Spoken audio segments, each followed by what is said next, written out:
காவேரி, காவேரி,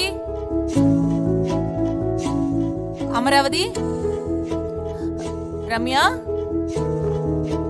வீட்ல பொம்பளை பிள்ளைங்க இருக்குன்னு தான் பேரு. ஆனா ஒரு அவசரத்துக்கு யாராவது பக்கத்துல வராங்களா? எவ்வளவு வேலை இருக்கு, எதுவும் உதவி செய்யறது இல்ல. ஆனா வாய் பேசணும் வம்பிழுக்கணும்னா மட்டும் கூப்பிடாமே வந்து நிப்பாளுங்க. ஒரு வேலைன்னா யாரும் வந்து உதவ மாட்டாங்க. அம்மா கூப்பிட்டீங்களா? காவேரி எங்கம்மா போனா? அமராவதியும் காணோம். ஏதாவது வேலையா இருப்பாங்க. கூப்பிட்டது கேட்டிருக்காது. நான் ஹெல்ப் பண்ணட்டுமா? ம், இருங்க, நானும் எடுத்து வைக்கிறேன். இல்ல.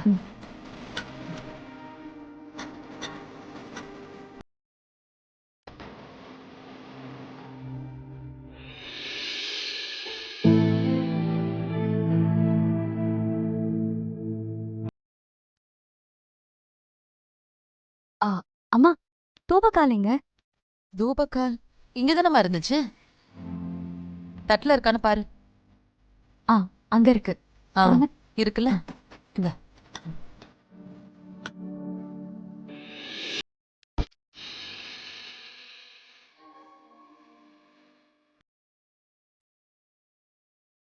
பாத்தியா, உனக்கு எவ்வளவு அக்கறை இருக்கு. கூப்பிடாமே வந்து சப்போர்ட் பண்ற. அம்மா இது சப்போர்ட் இல்லம்மா, இது என்னோட வேலை. உண்மைய சொல்லணும்னா உங்களை உட்கார வச்சு நீங்க சொல்ல சொல்ல நான் வேலை செய்யணும்.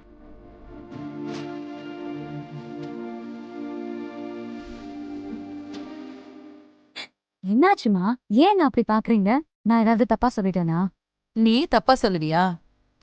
நீ என் பொண்ணு மாதிரின்னு நான் அடிக்கடி சொல்றது இதனாலதான்.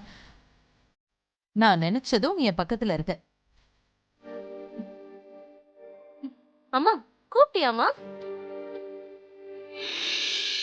இதையெல்லாம் யார் சுத்தப்படுத்துறது?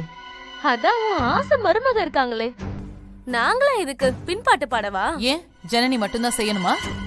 நீங்க யாரும் செய்ய மாட்டீங்களா? இதெல்லாம் ஒரு ஆள் செய்யற வேலையா?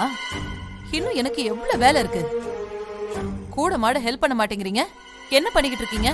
அத்தை, எவ்வளவு வேலை இருந்தாலும் ஒத்த ஆளா நின்னு சமாளிக்க பக்கத்துல ஆளை வச்சுக்கிட்டு ஏன் கவலைப்படுறீங்க? ஏன் உங்களுக்கு என்னாச்சு?